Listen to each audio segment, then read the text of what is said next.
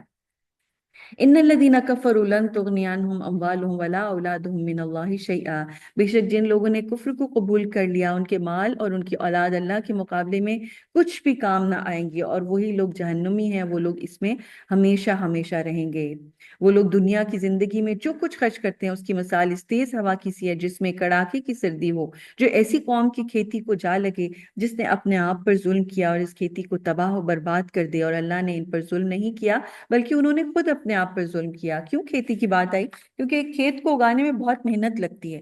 اور وہ جب پالا اس کے اوپر پڑا، یا جو بھی اوس تھی اس نے سب کچھ تباہ کر دیا، تو ان کی سالوں کی محنت ختم ہو گئی. اب ان کو ریوارڈ کچھ نہیں ملے گا. تو یہ لوگ جو صدیوں سے اتنے کام کرتے آ رہے ہیں، چاہے وہ سوشل ویلفیئر کا کام ہو، لوگوں کے لیے کام ہو، لیکن چونکہ انہوں نے دین اپنا غلط کر دیا،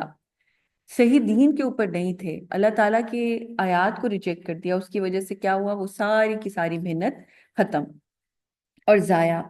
یا ایھا الذین آمنوا لا تتخذوا بطانة من دونکم لا یألونکم خبالا. اب یہ دیکھیے غیر مسلموں سے بار بار کیسے تعلق ہونا چاہیے. اے ایمان والو، تم غیر مسلموں کو اپنا رازدار نہ بناؤ، وہ تمہیں نقصان پہنچانے میں کوئی کسر باقی نہیں رکھیں گے. وہ تو چاہتے ہیں کہ تم مشقت اور پریشانی لاحق تمہیں ہو جائے. ان کی زبانوں سے دشمنی ظاہر ہو چکی، اور ان کی سینوں نے جو کچھ چھپا رکھا ہے وہ تو زیادہ بڑی عداوت ہے. اگر تم عقل والے ہو تو ہم نے تمہارے لیے آیتوں کو بیان کر دیا. یعنی انٹیلیجنٹ لوگوں کو پتا ہوگا کہ جو نان مسلمز ہیں یہ کبھی بھی مسلمانوں کے لیے اچھا نہیں چاہیں گے. چاہے کتنی ایڈ دے دیں، کتنے یہ پیسہ دے دیں، چاہے کتنی سویٹ ٹاک کر لیں، چاہے کتنے ہی اچھے لگیں، لیکن اندر سے جو ہے ان کا دل، اس کے اندر بغض ہے بہت زیادہ. تم خود دیکھ لو کہ تم ان سے محبت رکھتے ہو. ہاں تم وہ لوگ ہو، الائی تحبونہم، تم ان سے محبت رکھتے ہو، تم ان کو پسند کرتے ہو. ولا یحبونکم، وہ تم سے محبت نہیں رکھتے، کیونکہ اللہ تعالیٰ ان کے دلوں کو جانتا ہے نا کہ کیا فیلنگز ہیں مسلمانوں کے لیے ان کی. وَتُؤْمِنُونَ بِالْكِتَابِ كُلِّهِ، اور تم تو تمام کتابوں پر ایمان رکھتے ہو. وہ جب تم سے ملتے ہیں تو کہتے ہیں ہم ایمان لائے، اور جب تنہائی میں ہوتے ہیں تو تمہارے غصے کے اپنی انگلیاں دانتوں میں لے لیتے ہیں. یعنی ان کا اتنا غصہ چڑھ رہا ہوتا ہے. آپ کہہ دیجئے کہ اپنے غصے میں مر جاؤ، اللہ دلوں کی باتوں کو خوب جانتا ہے. اگر تمہیں کوئی بھلائی ملتی ہے تو انہیں تکلیف ہوتی ہے. یعنی تمہاری اگر ملک پراسپر کر رہا ہے، تمہیں کوئی فتح نصیب ہوئی ہے، تو ان کو اس کے اوپر غصہ چڑھتا ہے اور ان کو اچھا نہیں لگتا، وہ اس سے خوش. اور اگر تمہیں کوئی تکلیف پہنچتی ہے تو وہ خوش ہوتے ہیں. کوئی نیچرل ڈیزاسٹر آ جائے، کہیں پہ کوئی موت آ جائے، کوئی آپس میں جو ہے وہ چپکلش ہو جائے، آپس میں فرقہ واریت ہو جائے، جنگیں ہو جائے، دو مسلم ملکوں کی جنگیں ہو جائے، تو اس پہ دے آر ویری ہیپی. اور اگر تم صبر کرو گے اور اللہ سے ڈرتے رہو گے تو ان کا مکر و فریب تمہیں کچھ نقصان نہیں پہنچائے گا. بے شک اللہ ان کے کرتوتوں کو اچھی طرح جانتا ہے. تو اللہ تعالیٰ ہمیں سجیسٹ کیا، یعنی ہمیں نصیحت یہ کر رہے ہیں کہ ان سے مدبھیڑ نہ کرو، ان سے منہ نہ لگو. ایون تو اللہ تعالیٰ نے ان کی نفرت کا بتا دیا، لیکن تم صبر کرتے رہو، تم اللہ کا تقوی اختیار کرتے رہو، تم اپنے کام سے کام رکھو. کیونکہ دیکھیے سب سے بڑی جو ہمارے فوکس ہٹ جاتے ہیں وہ یہ ہے کہ جب ہم دوسرے کی چیز میں پڑ جاتے ہیں، اس سے جھگڑنے لگتے ہیں، پھر ہم کرنے کا کام نہیں کر سکتے. تو ہمیں اللہ تعالیٰ کیا کہہ رہے ہیں؟ بس صبر سے اپنے کام سے لگے رکھو، اللہ تعالیٰ کا تقوی اختیار کرو، اور جو بھی ان کی سازشیں ہیں جب تک تم اللہ کا خوف رکھو گے اور یکتا رہو، اکٹھے رہو گے،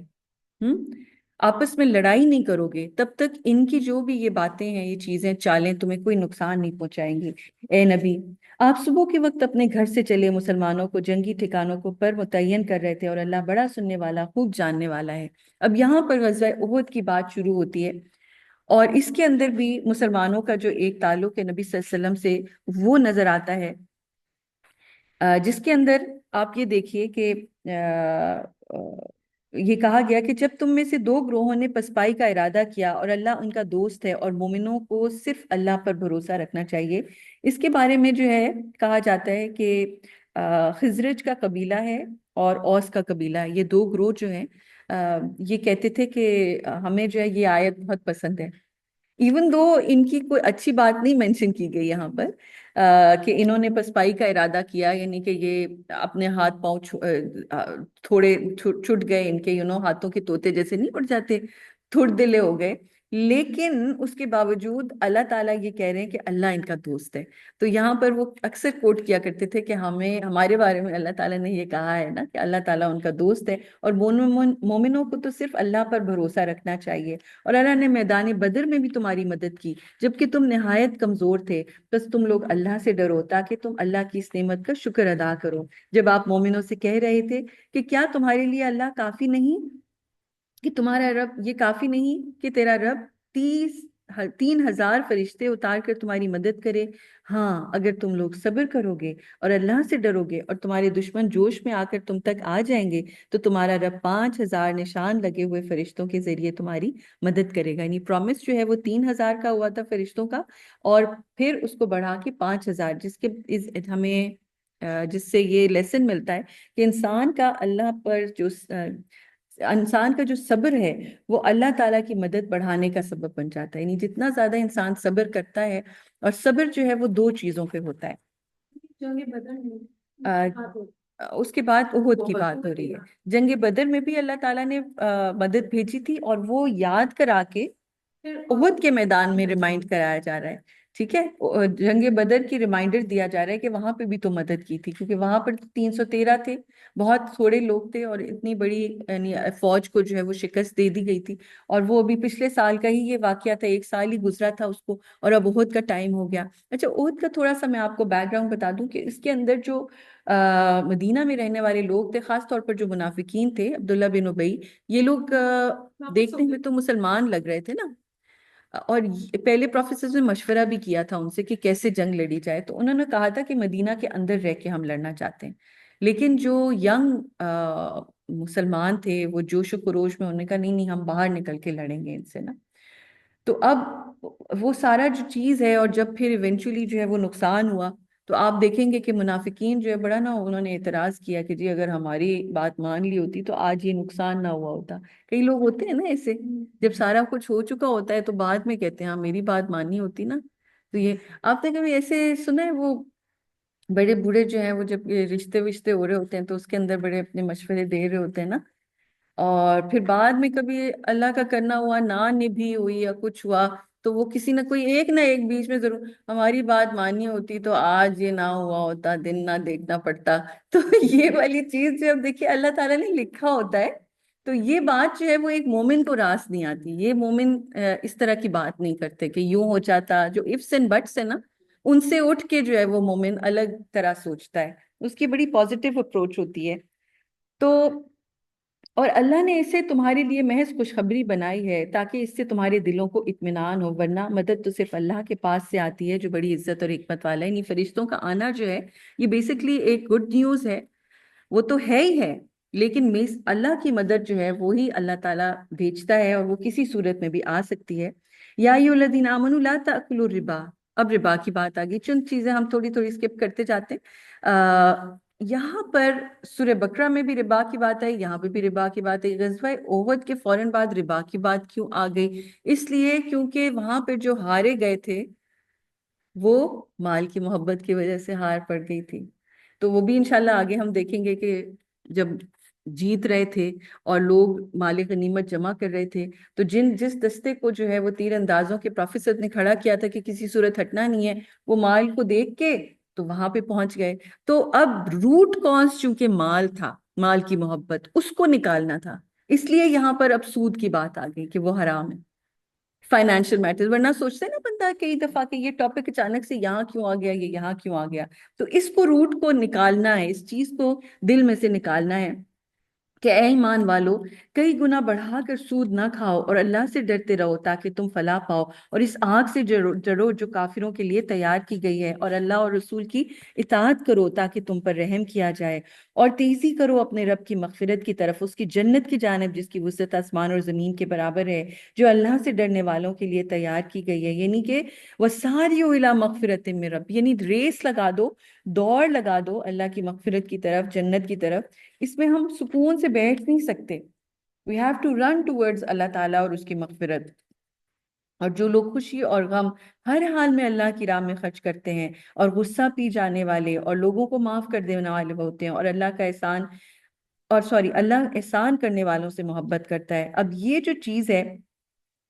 جو کوالٹیز بتائی جا رہی ہیں، وہ متقین کی بتائی جا رہی ہیں، جو واقعی اللہ کا خوف رکھتے ہیں۔ وہ کون ہیں؟ جو کہ ہر حال میں خرچ کرتے ہیں، چاہے اچھے حالات ہوں، چاہے برے حالات ہوں، چاہے جنگ کا زمانہ ہو تو بھی خرچ کرتے ہیں، اور ان کا جو نظر ہے وہ مال کمانے پہ نہیں ہوتی۔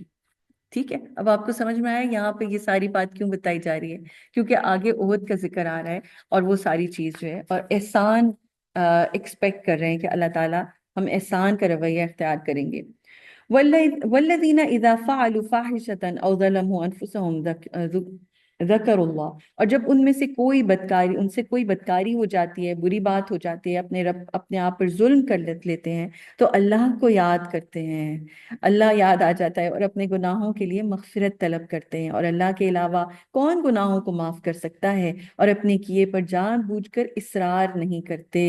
یعنی فوراً معافی مانگ لینا جو ہے نا، انسان کے گناہوں کو مٹانے کا سبب بن جاتا ہے۔ جو نیکی لکھنے والا فرشتہ نا، وہ تو فوراً سے آپ نیکی کرتے ہیں وہ لکھ لیتا ہے، لیکن جو برائی لکھنے والا، ایول لکھنے والا فرشتہ ہوتا ہے نا، وہ تھوڑی دیر قلم روک کے بیٹھ جاتا ہے۔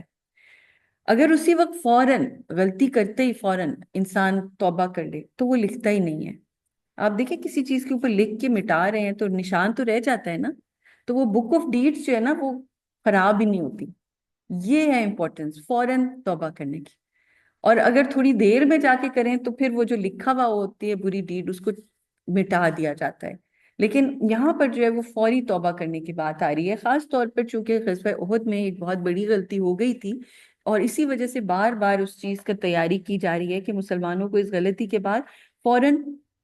اگر معافی مانگ لیں، جو کہ واقعی دے فیلٹ بیڈ اور انہیں مانگ لی تھی، تو اللہ تعالیٰ نے اتنی بڑی غلطی بھی پھر معاف کر دی تھی ان کی۔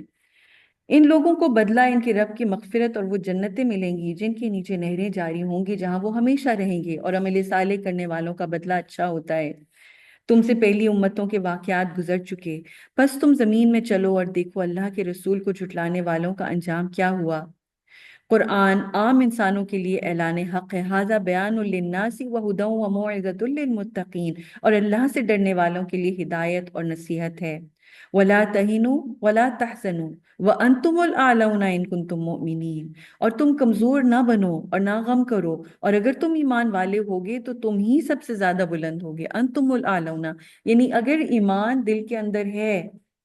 تو امت مسلمہ جو ہے وہ سب سے زیادہ اعلیٰ لیول پر چلی جائے گی۔ اور یہ ہم نے گولڈن ایرا میں دیکھا تھا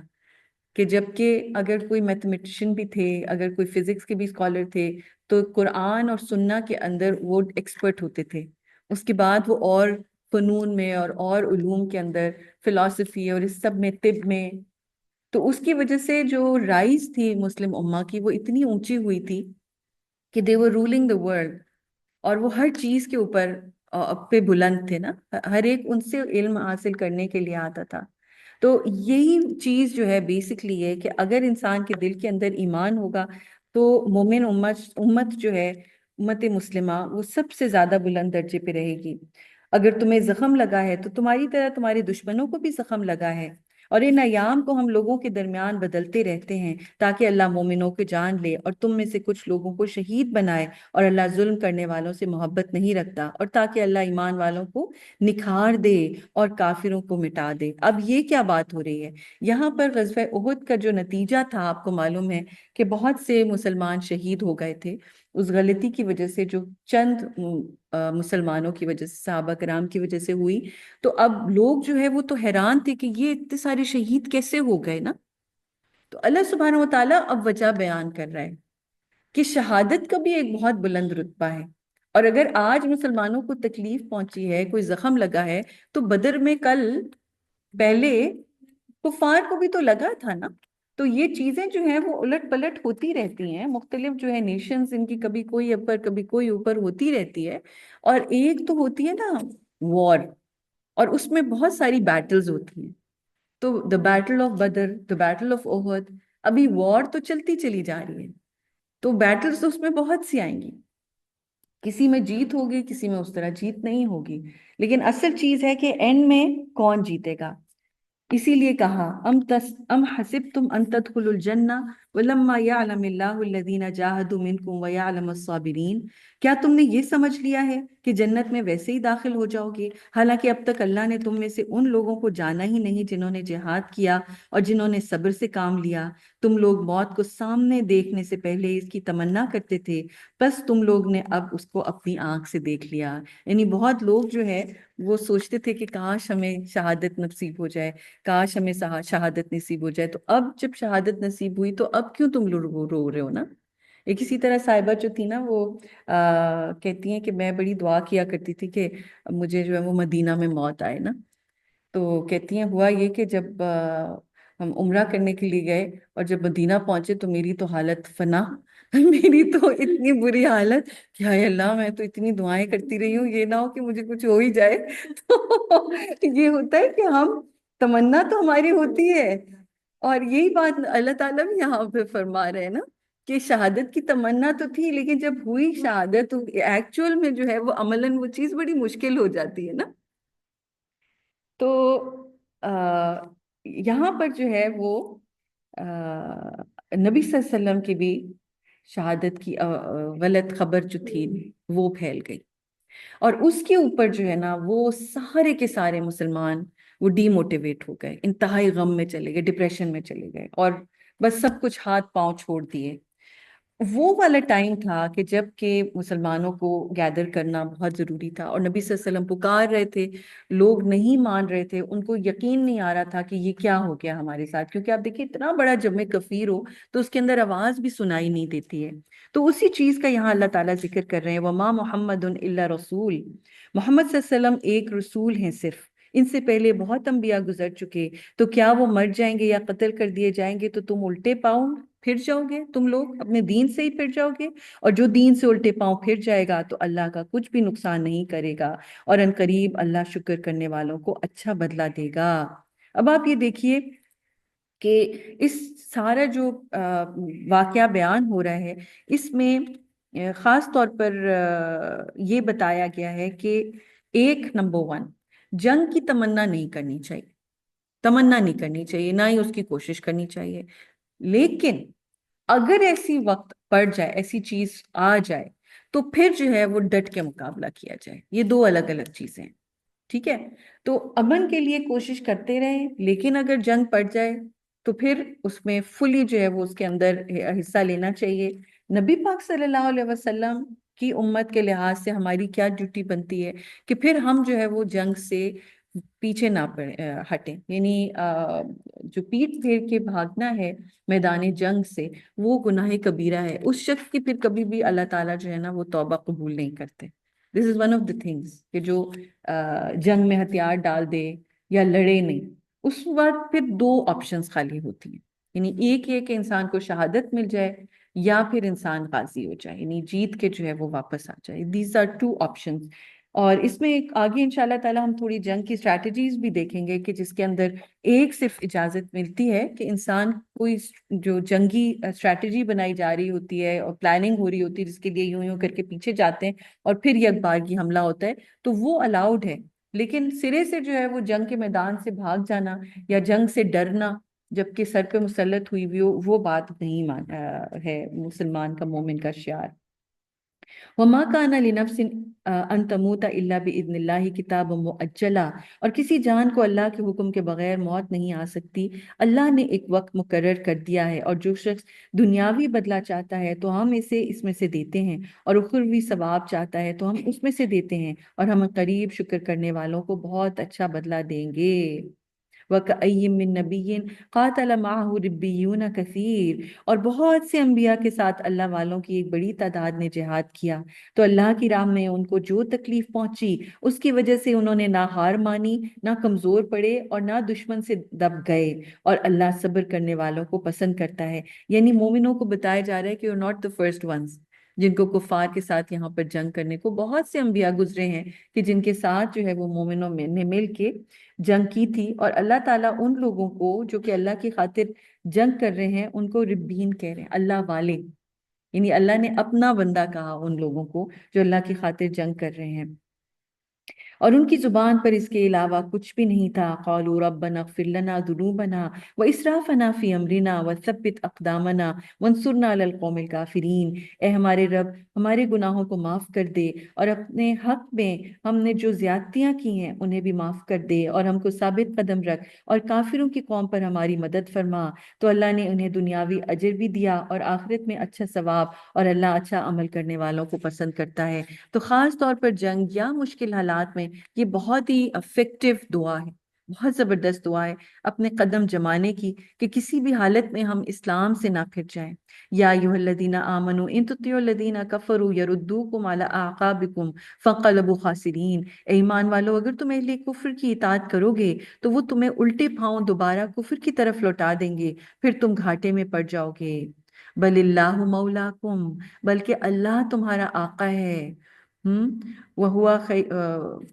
خَيْرُ النَّاصِرِينَ، اور وہ بہت ہی اچھا مددگار ہے. تو اگر ہمیں کسی مددگار کی ضرورت ہے تو جب ہمارے پاس اللہ ہے تو ہمیں کس کی اور کی ضرورت ہے؟ جو خالق کائنات ہے، جو سب سے زیادہ پاورفل ہے، اور یہی اللہ سبحانہ و تعالیٰ چاہتے ہیں ہمارے اندر ہو. ہم ان قریب اہل کفر کے دلوں میں روب ڈال دیں گے، اس وجہ سے کہ انہوں نے اللہ کے ساتھ ایسی چیزوں کو شریک ٹھہرایا جن کی اللہ نے کوئی دلیل نہیں نازل کی، اور ان کا ٹھکانہ جہنم ہوگا، اور ظالموں کے لیے وہ بہت بڑی جگہ ہوگی. اب یاد رکھیے، کفار اگر ڈھیر سارے بھی مل کے آ جائیں نا، پھر بھی ایک چیز جو ان کے اندر نہیں ہے، اس کی وجہ سے وہ کامیاب نہیں ہو پاتے، اور وہ ہے کنوکشن، فیتھ، اللہ کے اوپر جو بھروسہ ہے، اور ایک اللہ کی عبادت. تو ان کے پاس چاہے کتنے ویپنز ہونا، کتنی ٹریننگ ان کی ہو، کتنی بڑی فوج ہو، پھر بھی ان کے جو دل ہیں وہ اتنے کمزور ہوتے ہیں کہ یہ جو جذبہ ایمانی ہے، اس کی وجہ سے جو ایک طاقت انسان کو ملتی ہے، جو اللہ تعالیٰ نے مومن کو دی ہے، وہ ان کو نہیں مل سکتی. اس لیے یہاں پر نمبرز کی بات نہیں ہو رہی، یہاں پر ایمان بڑھانے کی بات ہو رہی ہے خاص طور پر. اور اللہ نے تمہارے ساتھ اپنا وعدہ سچ کر دکھایا جب تم کافروں کو اللہ کے حکم سے گاجر مولی کی طرح کاٹ رہے تھے. تو شروع میں احد کا جو میدان تھا اس میں مسلمانوں کو بہت فتح نصیب ہو رہی تھی، اور وہ نیرلی دے ایڈ ون، بالکل بس جیت ہی گئے تھے. یہاں تک کہ جب تم نے نمبر 1 کم ہمتی دکھائی، نمبر 2 اپنے معاملے میں خود آپس میں ہی جھگڑنے لگے، اور نمبر 3 جب اللہ نے تمہاری پسندیدہ چیز تمہیں دکھلا دی تو تم نے اللہ کی نافرمانی کی. تو there are 3 things جو کہ دین اور دنیا کے اندر کامیابی میں انسان کے حائل ہو جاتی ہیں. یعنی اگر یہ 3 چیزیں ہوں انسان کے اندر، یا ان میں سے کوئی ایک بھی چیز ہو، تو پھر اس کو سکسیس نصیب نہیں ہوتی. اور اس میں سے پہلی چیز ہے ڈی موٹیویٹڈ ہونا، مایوس طرز عمل، تھوڑ دلا ہونا، دل ہار جانا. نمبر 2 ہے آپس میں ایک اتحاد نہ ہونا، یکجہتی نہ ہونا، ٹیم ورک نہ ہونا. تو یہ باہمی جو ایک یگانگت ہے نا، جب اس کی کمی ہوتی ہے تو انسان دشمن کا مقابلہ نہیں کر سکتا، باہمی چپکلش ہوتی رہے، ایک دوسرے کی جڑیں اگر کاٹ رہے ہوں. اور آرگنائزیشنز کے اندر یہ مائکرو پالیٹکس وغیرہ اور یہ ساری چیزیں، جو کوئی کسی کی ٹانگ کھینچ رہا ہے، کوئی کسی کی وہ کر رہا ہے، یہ ٹھیک نہیں ہے، یہ برا ہے، تو اس کو کیوں یہ مل گیا، یہ ساری چیز جو ہے وہ اس کی جو ایز اے گروپ سکسیس ہے اس کو روکتا رہتا ہے. اور نمبر 3 جو ہے یہ دنیا کی محبت، کہ مجھے مل جائے، بس مجھے یہ چیز مل جائے. اور دنیا کی محبت میں مال بھی آتا ہے، پوزیشن بھی آتی ہے، ہر قسم کی ایسی چیز، اس کی وجہ سے جو ہے وہ انسان اس کا شکار ہو جاتا ہے. اچھا، اسی میں آگے اب آپ منافقین کے بارے میں پڑھیں گے کہ پھر جو ہے وہ مسلمانوں پر میدان جنگ میں جب ایک نیند اور ایک اونگ سی تاری ہوئی تھی اور ان کو اللہ تعالیٰ نے فریش کر دیا، تو یہ غم پہ غم آیا نا، اتنا زیادہ غم آیا کہ اس کے بعد اللہ سبحانہ و تعالیٰ نے ان کو دوبارہ فریش کیا. لیکن دوسری طرف جو منافقین تھے، اس طرف دیکھیے مومنوں کے ساتھ یہ ہو رہا ہے، منافقین جو ہیں وہ اپنی ایک نیگیٹو ٹاک کیے چلے جا رہے ہیں، اور اس سب تباہی کے اندر اور لوگوں کی جانیں گئی ہوئی تھیں، بیچارے خونم خون اور شہید ہوئے ہوئے تھے. اور وہاں کھڑے ہوئے جو منافقین ہیں، جب واپس لے کے گئے تھے مدینہ، اور یہ لاشیں ساری اور میتیں رکھی ہوئی تھیں، تو وہ جو ہیں آگے کھڑے ہو کے لڑنا شروع ہو گئے اور کہنے لگے کہ اگر ہماری بات مانی ہوتی تو پھر تم لوگوں کو یہ دن نہ دیکھنا پڑتا. تو اللہ تعالیٰ نے اس کا جواب کیا دیا کہ اگر مرنا لکھا ہوتا تو تم جنہوں نے مرنا تھا وہ خود اپنی قتل گاہ کی طرف چل پڑتے. کوئی مطلب اس کے اندر تو ڈاؤٹ ہی نہیں ہے، اللہ نے جب لکھا ہوتا ہے تو وہ بندہ جو ہے وہ زندہ رہ ہی نہیں سکتا. آگے دیکھتے ہیں آیت نمبر 159 پہ آئیے. جو اس کا پورا آپ سمجھیے کرکس ہے، فَبِمَا رَحْمَةٍ مِّنَ اللَّهِ لِنْتَ لَهُمْ، آپ محض اللہ کی رحمت کی وجہ سے ان لوگوں کے لیے نرم ہو واقع ہوئے آپ صلی اللہ علیہ وسلم۔ یعنی کہ اتنی بڑی خرابی اور غلطی کر لی، اتنے لوگوں کی جانیں گئیں چند لوگوں کی غلطی کی وجہ سے، لیکن نبی صلی اللہ علیہ وسلم نے پھر بھی ان کو معاف کر دیا۔ اسی لیے اللہ تعالیٰ آپ دیکھیں کیسے آپ صلی اللہ علیہ وسلم کو سمجھا رہے ہیں کہ اللہ کی یہ کرم نوازی ہے کہ آپ صلی اللہ علیہ وسلم ان لوگوں کے لیے نرم ہو واقع ہوئے، بہت سافٹ ہیں۔ اور اگر آپ بدمزاج اور سخت تند دل ہوتے تو وہ آپ کے پاس سے چھٹ جاتے، یعنی جس طرح لوگ آپ کے پاس کھچے چلے آتے ہیں، کوئی آپ سے بات نہ کرنا چاہتا، بس آپ انہیں معاف کر دیجئے اور ان کے لیے مغفرت طلب کیجئے اور معاملات میں ان سے مشورہ لیجئے، پس جب آپ پختہ ارادہ کر لیجئے تو اللہ پر بھروسہ کیجئے، اور اللہ تعالیٰ توکل کرنے والوں سے محبت کرتا ہے۔ آپ یہ دیکھیے وہی لوگ جنہوں نے غلطی کی تھی، انہی کو اللہ تعالیٰ کیا کہہ رہے ہیں، ان سے مشورہ لیجئے۔ حالانکہ ہمارے ہاں کیا ہوتا ہے، کسی سے ایک غلطی ہو جائے تو اس کو ایسے سائیڈ لائن کر دیتے ہیں کہ بھئی یہ تو اس قابل ہی نہیں ہے، آپ کوئی ایک غلطی کسی سے ہونے کی دیر ہوتی ہے تو اس کو ٹرسٹ ہی نہیں پھر کرتے۔ اور یہاں پر اللہ سبحانہ وتعالیٰ آپ صلی اللہ علیہ وسلم کو سمجھا رہے ہیں کہ ان کو معاف کر دیجئے، ان کے لیے بخشش طلب کیجئے اور ان کے ساتھ معاملے میں آپ مشورہ بھی کیجئے، نہیں آئندہ بھی جو جنگوں کے اندر کوئی ہوں گی ایسی باتیں اور مشورے ہوں گے تو اس میں شامل رہیں گے یہ لوگ، ٹھیک ہے؟ وہ بار بار غلطی یاد نہیں کرائی جائے گی۔ اور پھر یہ جو سارا معاملہ تھا، وہ کیوں گئے تھے اس وقت میدان جنگ میں مال جمع کرنے؟ Because there was this thing دل کے اندر کہ ہو سکتا ہے ہمیں ہمارا حق نہ ملے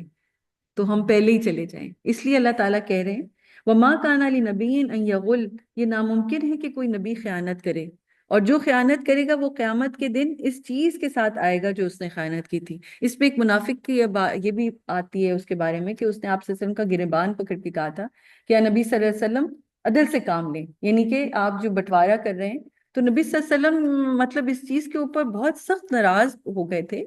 کہ اللہ تعالیٰ جو ہے اس نے میرے اوپر بھروسہ کیا ہے کہ میں اس کا کلام اس کے اندر ایمانداری کے ساتھ لے کے جاؤں گا، تو اس حدیث کا مفہوم یہ ہے، تو یہ کیسے ہو سکتا ہے کہ مال کے بٹوارے میں میں جو ہوں جسٹس نہ کروں؟ تو آپ یہ دیکھیے کہ اللہ سبحانہ و تعالیٰ ہم سے یہ ایکسپیکٹ کرتے ہیں کہ نبی صلی اللہ علیہ وسلم پر ہم بلائنڈ ٹرسٹ کریں۔ تو اس زمانے میں تو وہ جو بٹوارا تھا اس کی بات ہو رہی ہے، لیکن آج کل کے دور میں آپ صلی اللہ علیہ وسلم کی احادیث کے بارے میں بھی یہ بات آتی ہے کہ آپ صلی اللہ علیہ وسلم نے کوئی بھی دین کی بات چھپائی نہیں تھی ہم سے، ہر چیز کھول کے بیان کر دی تھی، اور جو انہوں نے بیان کی وہ 100% صحیح ہے۔ آج تو سائنس یہ پروف کر رہی ہے نا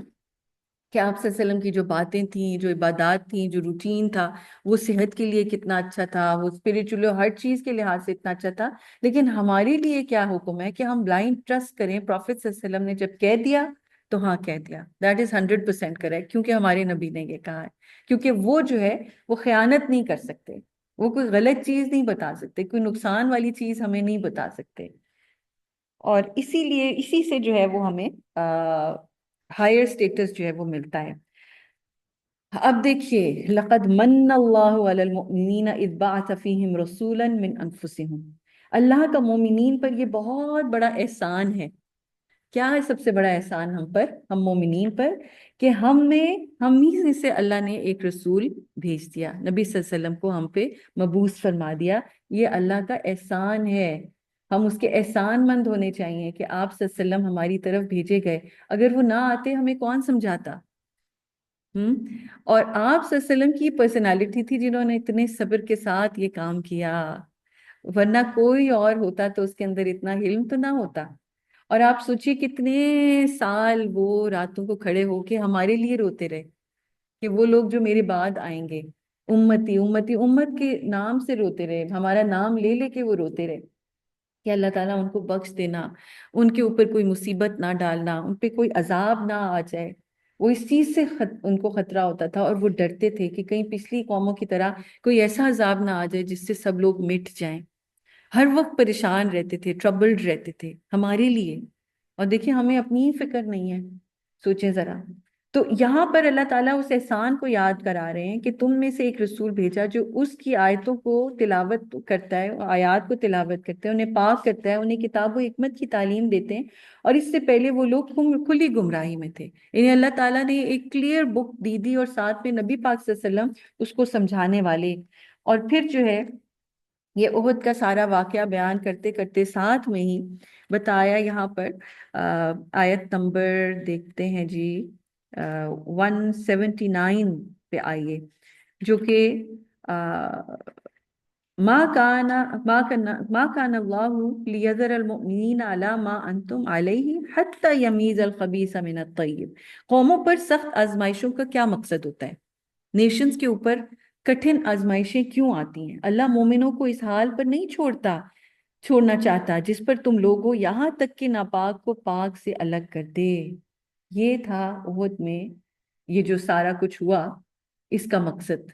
کہ اللہ تعالیٰ نے کھرے کھوٹے کو الگ الگ کرنا تھا، یوں کر کے جھنجھوڑتے ہیں جیسے آپ چاول جو ہے اس کے اندر سے جب کلین کرتے ہیں، پہلے زمانے میں اس کو یوں کھٹکا جاتا تھا، تو اس طرح سے جو ہے وہ چھان پھٹک کے دیکھا گیا قوم کو کہ اصل میں کون لوگ ہیں جو واقعی سچے ایمان والے ہیں۔ اور نہ اللہ تمہیں غیب کی باتیں بتانا چاہتا ہے، لیکن اللہ اپنے رسولوں میں سے جسے چاہتا ہے چن لیتا ہے، بس تم اللہ اور اس کے رسول پر ایمان لاؤ، اور اگر تم ایمان لے آؤ گے اور تقوی کی راہ اختیار کرو گے تو تمہیں بڑا اجر ملے گا۔ تو یہ جو اللہ سبحانہ و تعالیٰ نے ہمیں آج بھی آپ دیکھیے کہ مسلم امہ کے اندر ایک کے بعد ایک کوئی نہ کوئی آزمائشیں آتی ہیں، کبھی کوئی نیچرل ڈیزاسٹرز آ جاتے ہیں، کبھی حالات تنگ ہوتے ہیں، تو بجائے اس کے کہ ہم مایوس ہو کے بیٹھیں، ہم نے یہ سوچنا ہے کہ اس دور کے اندر اب وہ چیلنجز کیا ہیں جس کے ذریعے سے ہم اپنے ایمان کو پروف کر سکتے ہیں کہ ہم سچے مومن ہیں۔ اور یہاں پر پھر ہمیں دیکھا جا رہا ہے، ٹیسٹ کیا جا رہا ہے، اللہ تعالیٰ نوٹ کر رہے ہیں کہ یہ کیا کرتا ہے۔ کسی کو اللہ تعالیٰ غربت میں آزما رہا ہے، کسی کو اللہ تعالیٰ دے کے آزما رہا ہے، کسی کو کوئی پوزیشن دے کے آزما رہا ہے، کسی کی پوزیشن لے کے آزما رہا ہے، لیکن کانسٹنٹلی ہر ایک کی کسی نہ کسی طرح سے آزمائش چل رہی ہے۔ نیشنز کی الگ آزمائش چل رہی ہے، انڈیویجولز کی الگ آزمائش چل رہی ہے، علاقہ وار لوگوں کی الگ آزمائش چل رہی ہے۔ تو ٹیسٹ ہی ٹیسٹ ہے جو ایک کے بعد ایک ہوئے چلے جا رہے ہیں۔ لَقَدْ سَمِعَ اللَّهُ قَوْلَ الَّذِينَ قَالُوا إِنَّ اللَّهَ فَقِيرٌ وَنَحْنُ أَغْنِيَاءُ۔ دیکھیے کتنی غلط بات شروع کر دی، یہود کی بات آ رہی ہے کہ اللہ تعالیٰ کہہ رہے ہیں اللہ نے ان لوگوں کی بات یقیناً سن لی جنہوں نے کہا بے شک اللہ فقیر ہے اور ہم مالدار ہیں۔ ہم ان کی باتیں لکھ رہے ہیں اور ان کا انبیاء کو ناحق قتل کرنا بھی لکھ رہے ہیں، اور ہم ان سے کہیں گے کہ آگ کا عذاب چکھو۔ یہ کب کہا تھا ان لوگوں نے؟ جبکہ جہاد کے لیے، جنگ کے لیے اعلان ہوا تھا کہ ڈونیشنز کلیکٹ کی جائیں، تو وہ یہ کہنے لگے کہ اب دیکھیے نا،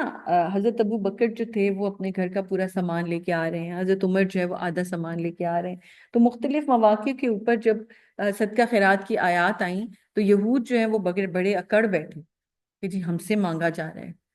تو یہ تو اس لیے ہے کہ اللہ فقیر ہے اور ہم بڑے غنی ہیں۔ لیکن کتنی بےہودہ قسم کی یہ بات تھی، اور اللہ تعالیٰ نے پرانے جتنے ان کی خطائیں تھیں وہ ساری گنوا دی۔ کلو نفس ذائقۃ الموت، اس ٹائم پر انسان کو موت کو یاد رکھنا ہے، اس لیے کیونکہ موت وہ واحد ٹائم ہے کہ جب انسان کوئی چیز ہاتھ میں ساتھ لے کے نہیں جا سکتا۔ ٹریولنگ کے لیے جا رہے ہوں، کسی بھی جگہ جا رہے ہوں تو انسان اٹھا کے کچھ نہ کچھ لے جاتا ہے، لیکن موت جو ہے اس میں انسان خالی ہاتھ جاتا ہے۔ وَإِنَّمَا تُوَفَّوْنَ أُجُورَكُمْ يَوْمَ الْقِيَامَةِ فَمَنْ زُحْزِحَ عَنِ النَّارِ وَأُدْخِلَ الْجَنَّةَ فَقَدْ فَازَ وَمَا الْحَيَاةُ الدُّنْيَا إِلَّا مَتَاعُ الْغُرُورِ۔ ہر نفس کو موت کا مزہ چکھنا ہے، اور قیامت کے دن تمہیں تمہارے اعمال کا پورا پورا بدلہ دیا جائے گا۔ بس قیامت کے دن جو شخص آگ سے دور کر دیا جائے گا اور جنت میں داخل کیا جائے گا وہ کامیاب ہوگا، اور دنیا کی زندگی تو صرف ایک دھوکے کا سامان ہے۔ تو دنیا کے اندر جب ہمیں کوئی چیز ملی ہوئی ہے نا، بالکل اسی طرح سے جیسے اگر کوئی پلے ہے، کوئی ڈرامہ ہے، اس کے اندر کوئی بادشاہ سلامت بنا ہے اور اس نے کوئی اپنا وہ پہنا ہوا ہے کاسٹیوم، اور وہ باہر نکلے اور پھر وہ اسی طرح ایکٹ کرنا شروع ہو جائے، تو کیا کہیں گے آپ اس کو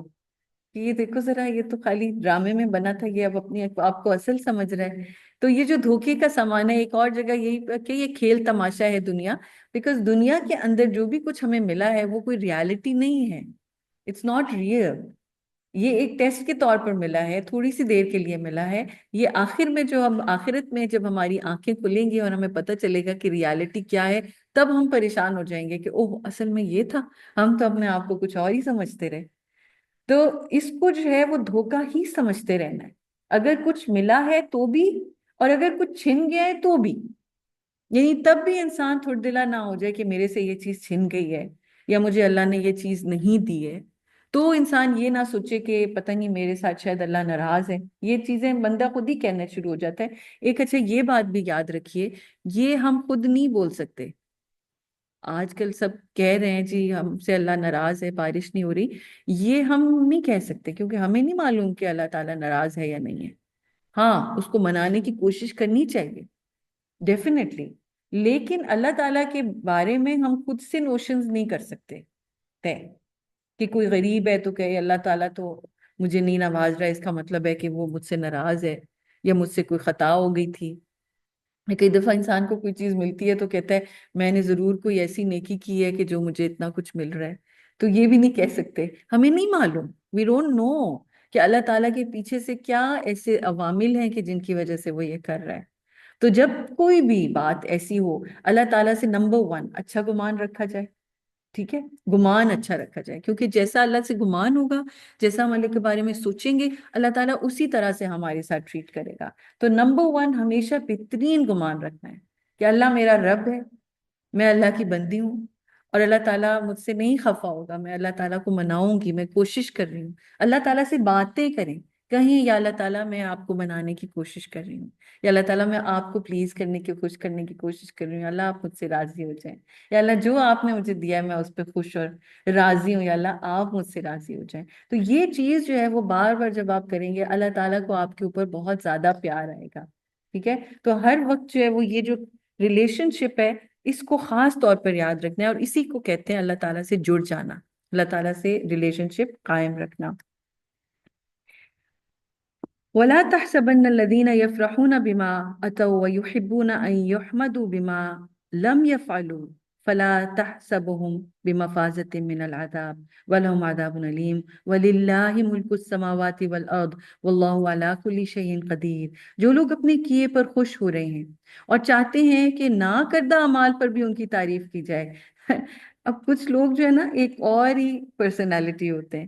جو کرتے کچھ نہیں ہے لیکن ان کا دل چاہتا ہے کہ بس ان کو اپریشیٹ کیا جائے، جو نہیں کیا ہوا اس کی بھی وہ اپنے کھاتے میں لینا شروع ہو جاتے ہیں۔ کام کسی اور نے کیا ہوگا اور چاہتے ہیں تعریف ان کی ہو جائے، اپنے کریڈٹ میں لینا شروع ہو جاتے ہیں۔ تو اللہ تعالیٰ ان کی بھی ڈسکس کر رہا ہے بات، آپ سوچیں ان کی پرسنالٹی کے بارے میں، کہ وہ ایسے لوگ اللہ تعالیٰ کو بہت برے لگتے ہیں جو چاہتے ہیں ہر وقت ان کی تعریف کی جائے، ایون ایسے کاموں میں جو انہوں نے کیے ہی نہیں۔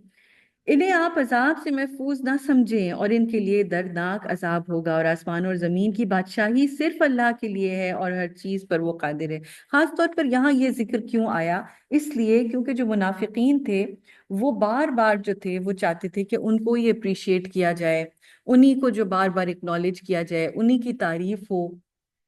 وہ ہر وقت جو ہے وہ لائم لائٹ میں رہنے کی کوشش کرتے تھے۔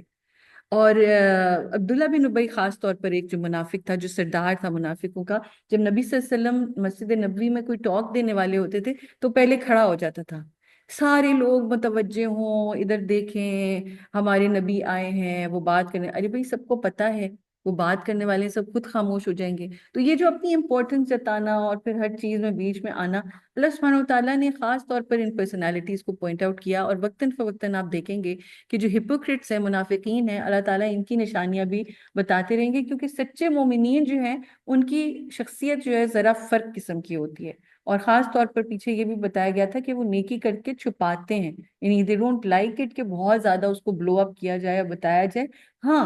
کچھ فرض جو نیکیاں ہیں ان کو اگر دکھا بھی دیا جائے تاکہ موٹیویٹ ہو، وہ اور بات ہے، لیکن خاص طور پر یہ چیز اور اپنی تعریف کروانا اور اس کو پسند کرنا، یہ چیز جو ہے وہ اللہ تعالیٰ نے ناپسند فرمائی ہے۔ اور اب یہ آیات جو ہیں، چند ایک جو سورہ آل عمران کی اینڈنگ کی آیات آ رہی ہیں، جو کہ کیوں اہم ہے بہت زیادہ، جیسے سورہ بقرہ کی آخری آیات اہم ہے، اسی طرح یہ بھی آیات بہت اہم ہے۔ ٹاپکس جو ہیں وہ سیم ہیں، اور یہ وہ آیات ہیں جو نبی پاک صلی اللہ علیہ وسلم کی جیسے ہی رات کو آنکھ کھلتی تھی تو پہلی چیز وہ یہ ریسائٹ کرتے تھے تہجد کے لیے جب آپ صلی اللہ علیہ وسلم اٹھتے تھے. تو یہ جو ہے وہ ان کو یاد کیا جائے، ان کو پڑھا جائے. بہت پیاری آیات ہیں، اجر بھی ان کا بہت زیادہ ہے. ان کا میننگ دیکھتے ہیں. ان فی خلق السماوات والارض واختلاف اللیل والنہار لآیات لأولی الالباب الذین یذکرون اللہ قیاما وقعودا وعلی جنوبہم ویتفکرون فی خلق السماوات والارض ربنا ما خلقت هذا باطلا سبحانک فقنا عذاب النار. بے شک آسمان اور زمین کی تخلیق اور رات اور دن کی گردش میں عقل والوں کے لیے یعنی انٹیلیجنٹ لوگوں کے لیے بہت سی نشانیاں ہیں، کلوز ہیں. جو کھڑے اور بیٹھے اور اپنے پہلو کے بل لیٹے ہوئے اللہ کو یاد کرتے ہیں اور آسمان اور زمین کی تخلیق میں غور و فکر کرتے ہیں اور کہتے ہیں اے ہمارے رب، تو نے انہیں بیکار بے وجہ پیدا نہیں کیا، تو ہر عیب سے پاک ہے، بس تو ہمیں عذاب نار یعنی آگ کے عذاب سے بچا لے. یہ جو انٹیلیجنٹ لوگ ہیں جن کو ایک تو نمبر 1 بتایا گیا کہ وہ پوری کی پوری کائنات کے اوپر غور و فکر کرتے ہیں، نمبر 2 وہ کیا کرتے ہیں؟ اللہ کا ذکر کرتے ہیں. سو جو کائنات ہے، جو اللہ جو کریٹر ہے کائنات کا، وہ ان کو جوائن کرتے ہیں، جوڑ دیتے ہیں سائنس اور دین کو ساتھ ساتھ. ہمارے یہاں جو یہ کانسیپٹ پایا جاتا ہے کہ جو دنیاوی علم حاصل کر رہے ہیں وہ دین سے جو ہے وہ بہت دور ہوتے ہیں، اور جو دینی علم حاصل کر رہے ہیں ان کو یہ کہا جاتا ہے کہ جی ان کا جو ہے وہ دنیاوی علوم سے تعلق نہیں ہے. جبکہ یہ جو آیات ہیں خاص طور پر جن کی نبی صلی اللہ علیہ وسلم ڈیلی تلاوت کرتے تھے، یہ ان دونوں چیزوں کو کمبائن کرتی ہے، کائنات پہ غور و فکر اور پھر اللہ کو یاد کرنا. اور وہ بھی کیسے؟ کھڑے بیٹھے لیٹے ہر حال میں. جبکہ آپ نے ایک کانسیپٹ دیکھا ہوگا، اکثر ریلیجس طبقوں میں یہ کانسیپٹ ہوتا ہے کہ بھئی آپ نے جی ذکر کرنا ہے تو آپ باوضو ہوں، آپ بس ایک جگہ قبلہ رخ بیٹھے ہوں.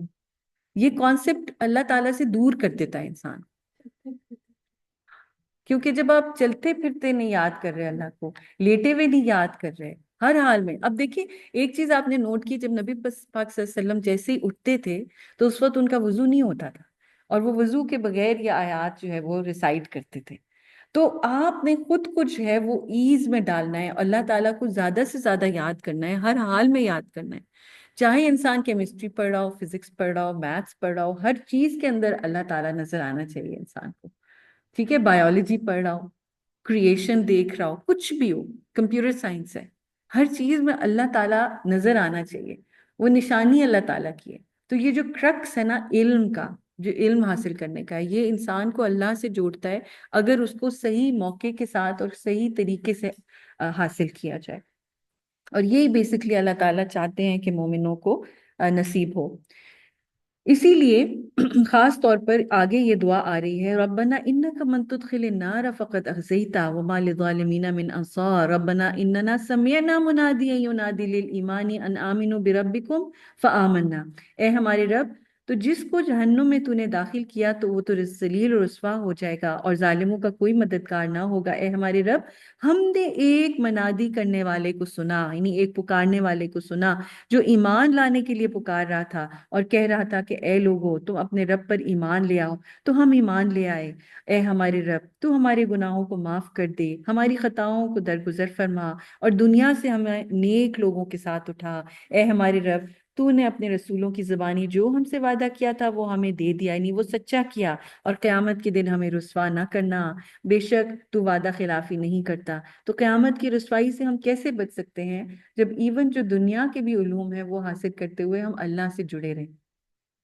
اللہ کو نہ بھولیں. دنیا کماتے ہوئے بھی ہم دین کو نہ پیچھے پس پش ڈال دیں. پس ان کے رب نے ان کی دعا قبول کر لی کہ میں تم میں سے کسی کا نیک عمل ضائع نہیں کروں گا، یعنی کسی عمل کرنے والے کا عمل ضائع نہیں کروں گا، چاہے وہ مرد ہو یا عورت، تم سب آپس میں برابر ہو. یعنی اگر نیکی کر رہے ہیں تو چاہے کوئی آدمی نیکی کر رہا ہے یا عورت نیکی کر رہا ہے، اس کو کر رہی ہے، اس کو برابر کا ہی اجر ملے گا. یہ نہیں ہو سکتا کہ مرد نماز پڑھے تو اس کو اتنی نمازوں کا ثواب ملے اور عورت پڑھے تو اس کو کم کا ملے. نو،